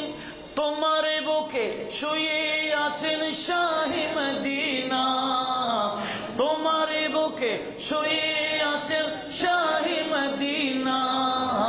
সব ভুলিব কিন্তু তোমায় ভুলতে পারি না, সব ভুলিব কিন্তু তোমায় ভুলতে পারি না। ভুলিনি, ভুলব না, ভুলতে পারি না। ভুলিনি, ভুলব না, ভুলতে পারি না। সব ভুলিব কিন্তু তোমায় ভুলতে পারি না, সব ভুলিব কিন্তু তোমায় ভুলতে পারি না। সোনার মদিনা আমার প্রাণের মদিনা, সোনার মদিনা আমার প্রাণের মদিনা। সব ভুলিব কিন্তু তোমায় ভুলতে পারি না। জান্নাতের বাগান তোমায় নবী বলেছেন, খাক শিফার অধিকারী তোমায় করেছেন। বলেন, খাক শিফার অধিকারী তোমায় করেছেন। তোমার বুকে শুয়ে আছেন শাহে মদিনা, তোমার বুকে শুয়ে আছেন শাহে মদিনা। সব ভুলিব কিন্তু তোমায় ভুলতে পারি না, সব ভুলিব কিন্তু তোমায় ভুলতে পারি না। কি বলছিলাম? মদিনার মাটি না ওষুধ? নবীজির থুতু না ওষুধ? এবার চিকিৎসার জন্য ইমাম হাসান কোথায় গেলেন? নবীজি তো তখন সশরীরে দেখা যায় না। নবীজি আসেন কিন্তু দেখা। রওজায়ে পাকে ঢুকে ডাক দিলেন, ইয়া রাসূলুল্লাহ, আপনার নাতি ইমাম হাসান, আমি হাসান আসছি, আমাকে বিষ পান করা হয়েছে। ইয়া রাসূলুল্লাহ, এখন আমি কোথায় যাব? আপনার সাহারায় আসছি, আমার চিকিৎসা করুন বলে যখন দোয়া করে দিলেন, দেখা যায় মুহূর্তের মধ্যে ইমাম হাসান ভালো হয়ে গেলেন। সুবহানাল্লাহ। ভালো করতে বেশি দেরি লাগে? নবীজি একটা নজর দিলেই ভালো, ঠিক না? সুন্দরভাবে এসে গেলেন। যারা বিষ দিয়েছেন এরা বলে, কিরে বিষ খাইয়ে তো মরে না। নাউজুবিল্লাহ বলেন। আরেকদিন আবার দিলেন পানির ভিতরে বিষ, আরেকদিন খেয়েও অবস্থা কাহিল। আবার উজু কালাম বানিয়ে নানা জানের মাজারে দৌড়ে গেলেন, ডাক দিতে দেন নাই, ভালো হয়ে আবার চলে আসলেন। জোরে বলুন। কয়বার হলো? এবার বলে এরকম বিষ দিলে তো মরে না, আরো অতিরিক্ত কিছু দিতে হবে। বিষের মধ্যে এটা কি গ্লাস ভাঙলে গুড়ি হয় না? গ্লাসের গুড়া বিষের সাথে মিক্স করে দিলেন পানির ভিতরে। বহুদিন পরে পানি যখন পান করলেন, এবার দেখলেন শুধু পানি বিষ না, বিষের সাথে কি গ্লাসের গুড়া। এগুলা যখন পান করলেন, কলিজা কাটা শুরু করলো, আতি কাটা শুরু করলো। এগুলা কাটতে কাটতে উনি বমি করা শুরু করলেন। উজু করে নানা জায়গায় বাজারে যাবেন, এই শক্তি নাই। বমি করতে করতে বমির সাথে কলিজা বের হয়ে যায়, আতি বের হয়ে যাচ্ছি। এভাবে যখন হয়ে গেল, ইমাম হুসাইন দৌড়ে আসলেন, হাতে হাত দিয়ে বললেন, ভাইজান আপনার অবস্থা কেন? কে করেছেন একটু বলেন না। ইমাম হাসান বললেন, ভাই আমি বললে তো তুমি মেরে ফেলবা, আমি তো আর দেখি নাই, বিদায় এই ফয়সালা আমি আমার আল্লাহর হাতে উঠাই দিলাম। উচ্চ আওয়াজে বলেন সুবহানাল্লাহ। এভাবে বমি করতে করতে ইমাম হাসান শহীদ হয়ে গেলেন। করলেন কে? স্ত্রী। বাস্তব করলেন কে? এজিদ খুশি না বেজার? বলে আমার গদির কাটা একটা শেষ, আরেকটা আছে। এবার ইমাম হুসেনকে কিভাবে মারা যায় পিছনে লাগলো, কিন্তু এভাবে স্ত্রীর মাধ্যমে ইমাম হুসেনকে শহীদ করার কোন রাস্তা পেল না।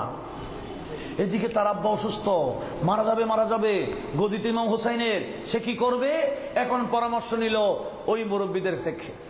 মুরব্বীরা বলল, এই ইয়াজিদ, তোর আব্বা অসুস্থ, কোন গভর্নরকে খবর দিবি না, তোর আব্বা মারা গেল কাউকে বলবি না, তুই জানাজা পড়ি, দাফন করে এলাকার মানুষকে নিয়ে দাফন করে ওই গদিতে তুই বসে চতুর্দিকে গভর্নরদের কাছে চিঠি দিবি যে তোর আব্বা মারা গেল, এখন গদির মালিক তুই ইয়াজিদ। উচ্চ আওয়াজে বলেন নাউজুবিল্লাহ। ইয়াজিদ এটাই করলো। কথা বোঝা যায়? গদির মালিক তখন কে? হুসাইন বলেন ইমামে হুসাইন। সেজন্যই মহাভারতে যার অবদান ইসলাম পেয়েছি, আজ থেকে 804 বছর আগে যিনি মারা গেছেন, খাজা গরিব নওয়াজ রাদিয়াল্লাহু তাআলা, উনি বলেন এই ভারতীয় মুসলমান, এদেশ ইসলাম আমি এনেছি, অনেকে এনেছিল, স্থায়ী হয় নাই, আমি গরিব নওয়াজ ইসলাম দিয়ে যাচ্ছি। খবরদার, আমি ইমাম হুসাইনের বংশের মানুষ, আমার নানা জান ইমাম হুসাইনের বিরুদ্ধে কথা বলবে না। ইমাম হুসাইন কে ছিলেন আমি তোমাদের সামনে পরিচয় তুলে ধরলাম। একটু সুবহানাল্লাহ। শাহ আস্তি হুসাইন, বাদশাহ আস্ত হুসাইন, দীন আস্ত হুসাইন, দীপনা আস্ত হুসাইন। বলুন না সুবহানাল্লাহ। গরিব নওয়াজ বলছেন, আমার নানা জান ইমাম হুসাইন তো শাহ। শাহ মানে কি? বাদশাহ বলেন না, শাহ মানে বাদশাহ। কি দুনিয়ার বাদশাহ শুধু না, জান্নাতেরও বাদশাহ? কাদের? জোরে বলেন না, কাদের? যুবকদের। এই মুরব্বীদের আছে কি না? শুনুন, আমার নবী বললেন ইন্নাল হাসানা ওয়াল হুসাইনা সাইয়্যিদা শাবাবি আহলিল জান্নাহ। আমার হাসান এবং হুসাইন এই দুই নাতি যারা যুবক যুবক মারা যাবে, ওই যুবক জান্নাতে গেলে ওই যুবকদের সরদার আমার হাসান এবং হুসাইন হবেন। উচ্চ আওয়াজে বলেন সুবহানাল্লাহ। এটাও মিশকাতে হাদিস আছে। আমার নবী বললেন, ইন্না আবু বকরিন ওয়া উমারা সাইয়্যিদা কুহুলি আহলিল জান্নাহ। বয়স্ক হয়ে যারা মারা যাবেন, ওই বয়স্করা জান্নাতে গেলে এদের সরদার হযরত আবু বকর সিদ্দিক এবং হযরত ওমরই হবেন। উচ্চ আওয়াজে বলেন সুবহানাল্লাহ। মুরব্বিদের সরদার কে? সিদ্দিক আকবর এবং ফারুক আজম। আর যুবকদের সরদার ইমাম হাসান এবং হুসাইন। মহিলাদের সরদার শুধু ফাতেমাতুজ জাহরা না, সেখানেও 4 জন আছে। একটু জোরে বলুন না সুবহানাল্লাহ। সেখানেও কয়জন আছে? একদিন আমার এই আফগানিস্তানের সমরকন্দে হানাফি মাযহাবের উল্লেখযোগ্য একজন ফকি, আজ থেকে 900 বছর আগের, গরিব নওয়াজ ভারতবর্ষে ঢোকার সময় ওনার মাজার জিয়ারত করেছিলেন হযরত ফকি আবুল্লাহ সমরকন্দি রাহমাতুল্লাহ আলাইহি। ওনার একটা কিতাব আছে, কিতাবের নাম তানবীহুল গাফিলিন বিআহাদিস সাইয়্যিদিল আম্বিয়া ওয়াল মুরসালিন। এটা কিতাবের নাম। সেই কিতাবের মধ্যে নোট করেছেন, আমার নবী বললেন, ইন্না ইবনাতি ফাতেমা। কয়জন? ওয়া উম্মাহা। জোরে বলেন না, কয়জন? ওয়া আসিয়া বিনতে মাযাহিমা ওয়া মারইয়াম বিনতে ইমরানা সাইয়্যিদাতি নিসাই আহলিল জান্নাহ। আর একটু জোরে বলুন। নবীজি বললেন, আমার বেটি ফাতেমা, ফাতেমার আম্মা নাম কি? আপনারা বলেন না? খাদিজাতুল কুবরা। নবীজি বললেন, আমার উম্মত শুনো শুনো, আমার বেটি ফাতেমা, ফাতেমার আম্মা, এরপরে ফেরাউনের স্ত্রী আসিয়া, এরপরে ঈসা আলাইহিস সালামের আম্মা মারইয়াম। এই 4 জন হবে জান্নাতি রমণীদের সরদার। উচ্চ আওয়াজে বলেন সুবহানাল্লাহ। মা খাদিজাতুল কুবরা রাদিয়াল্লাহু তাআলা আনহা সাকরাত চলছে। তাফসীরে কুরতুবী শরীফের মধ্যে আসছে, সূরা তাহরিমের লাস্টের আয়াত, এই লাস্টের আয়াতগুলোর তাফসীরের মধ্যে আসছে কি, হযরতে মা খাদিজাতুল কুবরার সাকরাত চলছে। নবীজি বললেন, এই খাদিজা, আপনি তো জান্নাতে যাবেন, গেলে জান্নাতের মধ্যে আপনার কি 2 জন সতীন আছেন, এদেরকে আমার সালাম বলবেন। সতীন কাকে বলে? হ্যাঁ, নবীজি বললেন, এ আমার খাদিজা, জান্নাতে গেলে সতীন আছে তোমার 2 জন, তাদেরকে আমার সালাম বলবে। ইয়া রাসূলুল্লাহ, আমি ছাড়া তো আর আপনার কোন দ্বিতীয় কোন স্ত্রী নেই, এখন আপনার সতীন কে? আবার বলে, এরা অনেক আগে চলে গেছে জান্নাতে। একজনের নাম মারইয়াম, আরেকজনের নাম আসিয়া। একটু আওয়াজ দিয়ে বলুন না সুবহানাল্লাহ। আর মুসলিম নারীদের জন্য আল্লাহ উদাহরণ দিয়েছেন এই 2 নারীকে। একজন হলেন আসিয়া, আরেকজন মারইয়াম। আর কাফেরদের জন্য 2 নারীকে উদাহরণ দিয়েছেন আল্লাহ সূরা তাহরিমের লাস্টে। একজন হলে হযরত নূহ আলাইহিস সালামের স্ত্রী, আরেকজন লূত আলাইহিস সালামের স্ত্রী। এই 2 স্ত্রীকে দিলেন কাফেরদের জন্য উদাহরণ, আর হযরত আসিয়া এবং মরিয়মকে উদাহরণ দিলেন মহিলাদের জন্য। একটু জোরে বলুন না সুবহানাল্লাহ। কোন মহিলা? মুসলিম জান্নাতি, ঠিক না? হবে ঠিক। তাহলে কয়জন হলো? 4 জন। এই 4 জন জান্নাতের রমণীদের সরদার হবে। বিদায় আমাদের মা বোনদের অতীব দরকার ইনাদের অনুসরণ করা, ওনাদের স্মরণ করা, আর আমাদের দরকার আমাদের যিনারা সরদার, এই সরদারের অনুসরণ করা, স্মরণ করা। যুবকরা স্মরণ করতেছে তাদের সরদারের। এই মুরব্বীরা, আপনারা কি আপনাদের জান্নাতি সরদারের স্মরণ করেছেন? গত কিছুদিন আগে, গত মাস জুলহজ মাসের 28 তারিখ একজনের গেছে গা, হযরতে ফারুক আজমের। আবার জমাদিউস সানির মধ্যে 22 তারিখ আসবে হযরতে সিদ্দিক আকবরের স্মরণ। এগুলা করার দরকার আছে কিনা? করবেন না।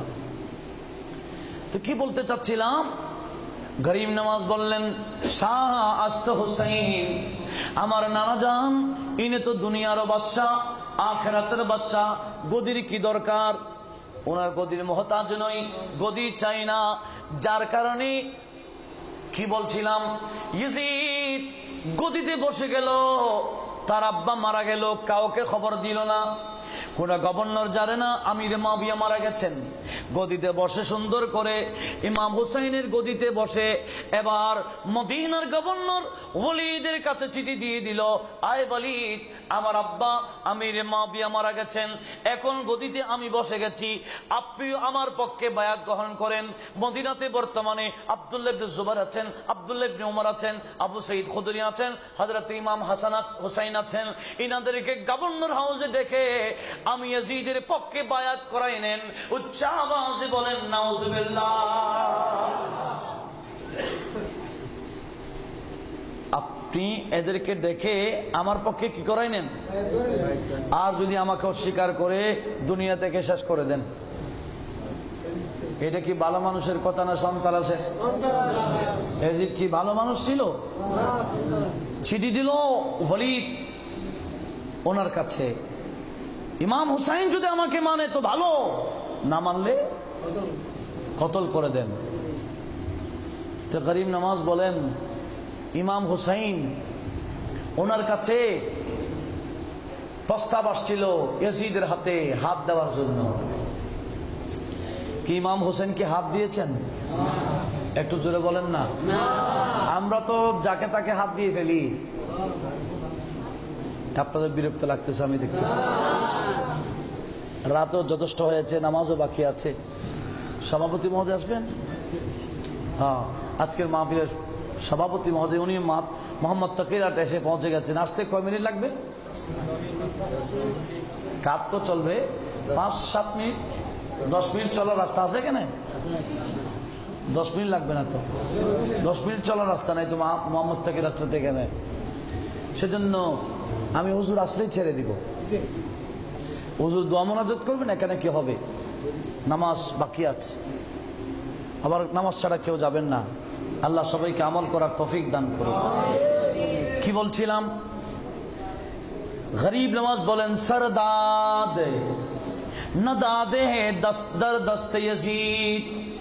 আমার নানা জান ইমাম হুসাইনের কাছে প্রস্তাব আসছিল ইয়াজিদের হাতে হাত দেওয়ার জন্য, কিন্তু সরদার হাত দেয় নাই, মাথা দিয়েছেন। কি দিয়েছেন? হাত দেয় নাই, কি দিয়েছেন? সার দিয়েছেন। নদাদ দস্তর দস্তে ইয়াজিদ, ইয়াজিদের হাতে হাত দেয় নাই, মাথা দিয়েছেন। আর কিয়ামত পর্যন্ত আমাদের জন্য শিক্ষা দিয়েছেন, কোন বাতিলকে সাপোর্ট করা দরকার বশত মাথা দিয়ে দাও, শহীদ হয়ে যাও, এরপর হাত দিতে পারবে না। ডক্টর ইকবাল পাকিস্তানের জাতীয় কবি ছিলেন, ঠিক না বেঠিক?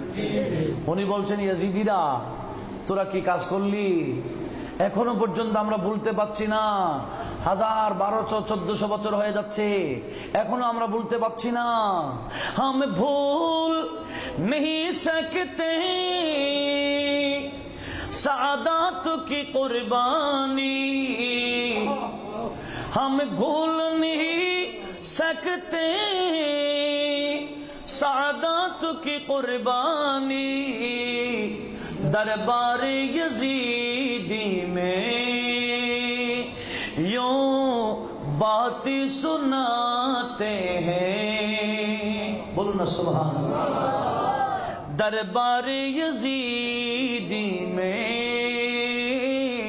यूं बात सुनाते हैं, सरकारी दुआलम का मीलाद मनाते हैं, एक जिंदा हकीकत का एहसास दिलाते हैं। बोलुन सुबहानाल्लाह।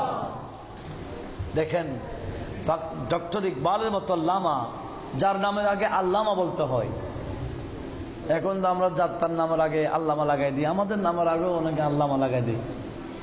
আল্লামা হওয়ার জন্য সেই মাপের আলেম হতে হবে। যেমন কিছুক্ষণ পরে ইনশাআল্লাহ তশরিফ আনতেছেন, ওনার শানে আল্লামা লাগাইলে যথাযথ, ঠিক না বে ঠিক? এখন তো যার তার নামের আগে আল্লামা নয়। দেখেন ডক্টর আল্লামা ইকবাল বলছেন, ইয়াজিদিরা কি কাজ করলি, আমরা তো ভুলতে পারছি না। কিন্তু অনেকে ভুলে বসে আছে, ঠিক না বেটি? আমরা ভুলি নাই বিদায় শোহদাই কারবালার মাহফিল করে এটা যে ভুলি নাই দেখাই দিচ্ছি জগৎকে।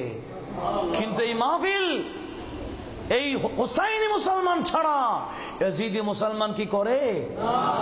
বর্তমানে ইয়াজিদি বিভিন্ন নাম আছে না? ইয়াজিদিদের বিভিন্ন নাম আছে কিনা? এরকম মাহফিল, ব্যানারের মাহফিল আপনারা দেখেছেন? করবে না, কারণ এরা তো হুসাইনি না, এরা কি ইয়াজিদি।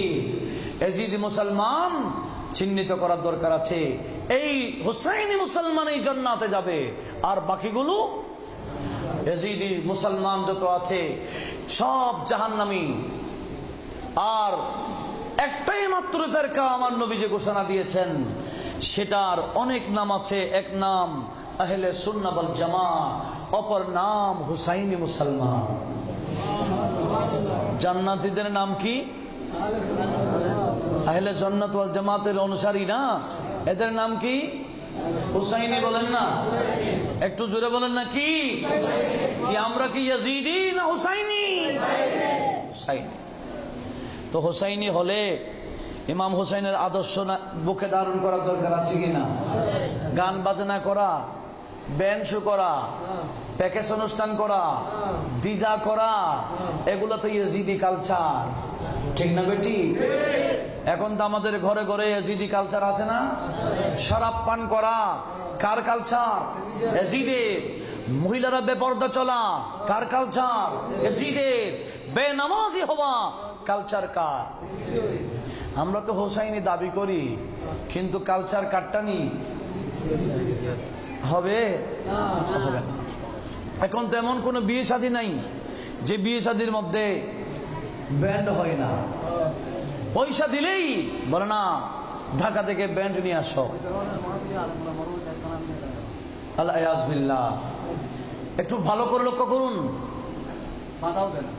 দেখেন একটা হাদিস বলি, যে হাদিস কানা তিরমিজিতে আছে, আবু দাউদ আছে, মিশকাতও আছে, সে হাদিসটার আরো কিতাবে আছে। আমার নবী বললেন, ইয়াকুনু ফি আখিরিজ জামানে খাসফুন ওয়া মাসখুন ওয়া কাযফুন। আখিরি জামানায় আমার উম্মতের কাছে মারাত্মক তিনটা আযাব আসবে। একটার নাম হলো খসফ। খসফ মানে জমিনে খেয়ে ফেলবে, চলবে চলবে জমিনের মধ্যে, হঠাৎ জমিন ডুবপাট হয়ে যাবে, ওই বান্দাকে ঢুকে ফেলবে, লাশও পাবে না, ঠিক না বেঠিক? এখনো ঘটে নাই, ঘটবে। আর একটার নাম মাসাখ। মাসাখ মানে আমার নবী বললেন, আমার উম্মত রাতের বেলা ঘুমাবে, সকালে উঠে দেখবে চেহারা মানুষের নাই, সুন্দরীয় চেহারা নাই। এই চেহারা বানর হয়ে গেল, শুকর হয়ে গেছে, কুকুরের মতো হয়ে গেল। উচ্চ আওয়াজে বলেন নাউজুবিল্লাহ। এখনই কি হয়েছে না হবে? নবীজি যখন বলেছেন, কোন সন্দেহ আছে? নাই, সন্দেহ নেই। গভীর মনোযোগ, হবে। কয়টা গেল? আরেকটার নাম কজফ। কজফ মানে আকাশ থেকে পাথর বর্ষণ হবে, বড় বড় পাথর, ছোট পাথর না। মাথায় পড়লে একেবারে বোম মারলে যেভাবে তছনছ হয়ে যায়, এরকম পাথরের মাথা নষ্ট হয়ে যাবে। জোরে বলুন নাউজুবিল্লাহ।